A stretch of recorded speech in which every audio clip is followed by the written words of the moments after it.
ഈശോയിൽ പ്രിയമുള്ളവരെ, വിശുദ്ധ ലൂക്കായുടെ സുവിശേഷം 10-ാം അധ്യായം 25 മുതൽ 37 വരെയുള്ള തിരുവചനങ്ങളാണ് ഇന്നത്തെ വചന വിചിന്തനത്തിനായിട്ട് നമ്മൾ തിരഞ്ഞെടുത്തിരിക്കുക. നല്ല സമരിയക്കാരൻ്റെ ഉപമ നമുക്കേറെ സുപരിചിതമാണ്.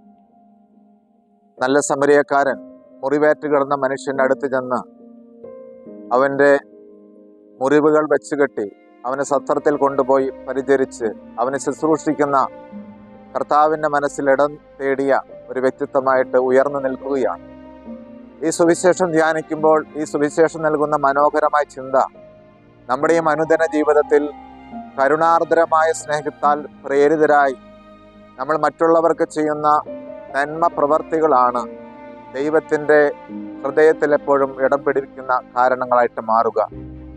സ്നേഹത്തിൻ്റെ പ്രവർത്തികൾ, സ്നേഹത്തിൻ്റെ പ്രകടനങ്ങളെല്ലാം സ്നേഹത്തിൻ്റെ പ്രവർത്തികളാണ് കർത്താവ് കാണുന്നത്.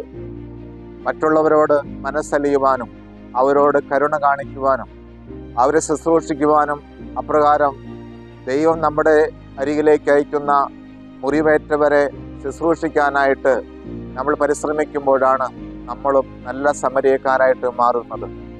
പ്രിയമുള്ളവരെ, അനുദിന ജീവിതത്തിൽ അനവധി മുറിവേറ്റവരെ നമ്മൾ കണ്ടുമുട്ടുന്നുണ്ട്. ഒറ്റപ്പെടുന്ന സാഹചര്യത്തിലൂടെ കടന്നു പോകുന്നവരാകാം, ജീവിതത്തിൽ പല ദുരിതങ്ങൾ അനുഭവിക്കുന്ന വ്യക്തികളാകാം, പല കഷ്ടപ്പാടുകളിലൂടെയും വേദനകളിലൂടെയും കടന്നു പോകുന്ന വ്യക്തികളാകാം. അവരെയൊക്കെ ദൈവമാണ് നമ്മുടെ അരികിലേക്ക് അയക്കുന്നത്. നമ്മുടെ അരികിലേക്ക് അയക്കുന്ന അത്തരം വ്യക്തികളെ അവരുടെ മുറിവുണക്കി അവരെ സ്നേഹത്തോടെ നമ്മൾ പറഞ്ഞു വിടുമ്പോൾ ദൈവത്തിൻ്റെ കണക്ക് പുസ്തകത്തിൽ നമ്മുടെ പേരുകളും എഴുതി ചേർക്കപ്പെടുകയാണ്.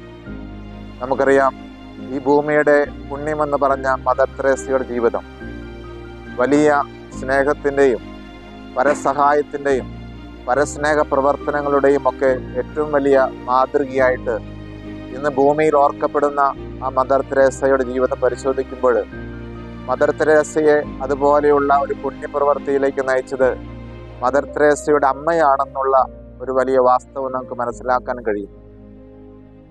മദർ തെരേസ ഈ അമ്മയെ കണ്ടാണ് വളരുക.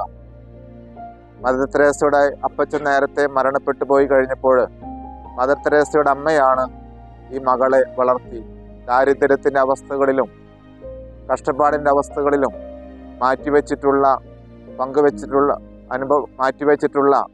അവരുടെ സമ്പാദ്യങ്ങൾ പാവപ്പെട്ടവരുമായിട്ട് പങ്കുവയ്ക്കാനായി മദർ തെരേസയുടെ അമ്മ എന്നും ശ്രമിച്ചിരുന്നു എന്നുള്ളതാണ് മദർ തെരേസയുടെ ജീവിതത്തിൽ ഏറെ സ്വാധീനിച്ചിട്ടുള്ളത്.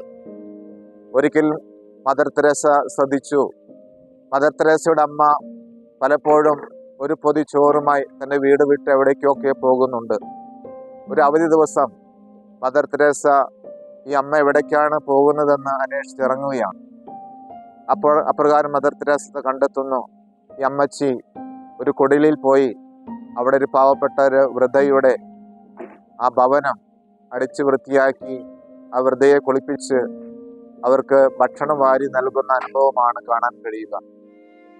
ഇത് കണ്ടപ്പോൾ വളരെ സന്തോഷത്തോടുകൂടെ മദർ തെരേസ ഓടിച്ചെന്ന് ഈ അമ്മയെ വാരി പുണർന്ന് സ്നേഹിക്കുന്നുണ്ട്.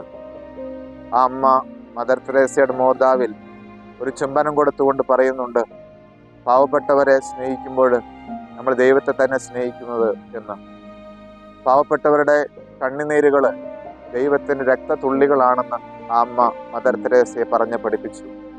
പ്രിയമുള്ളവരെ, ഈ ലോകത്തിൽ ഇത്രമാത്രം പരസ്നേഹ പ്രവർത്തികൾക്ക്, പുണ്യപ്രവർത്തികൾക്ക് കാരണമായത് ആ മദർ തെരേസയുടെ അമ്മ മദർ തെരേസയെ പഠിപ്പിച്ച ആ മനോഹരമായ പരസ്നേഹത്തിൻ്റെ പാഠങ്ങളാണ്. ഈ സുവിശേഷം വായിച്ച് ധ്യാനിക്കുമ്പോൾ നമ്മൾ ദേവാലയത്തിലേക്കുള്ള യാത്രകളിൽ പലപ്പോഴും നമ്മുടെ മുമ്പിൽ കണ്ടുമുട്ടുന്നവരെ സ്നേഹിക്കാതെ നമ്മൾ ദേവാലയത്തിലേക്ക് ചെന്നാൽ ഒരുപക്ഷെ അവിടെ ദൈവത്തെ കണ്ടുമുട്ടാൻ നമുക്ക് സാധിക്കുകയില്ല. നിത്യജീവിതത്തിലേക്കുള്ള വഴിയെന്ന് പറയുന്നത് മുറിവേറ്റവരെ ശുശ്രൂഷിക്കുന്നതിലൂടെ നാം കടന്നു പോകുന്ന വഴികളാണെന്നാണ് സുവിശേഷം നമ്മൾ പഠിപ്പിക്കുന്നത്.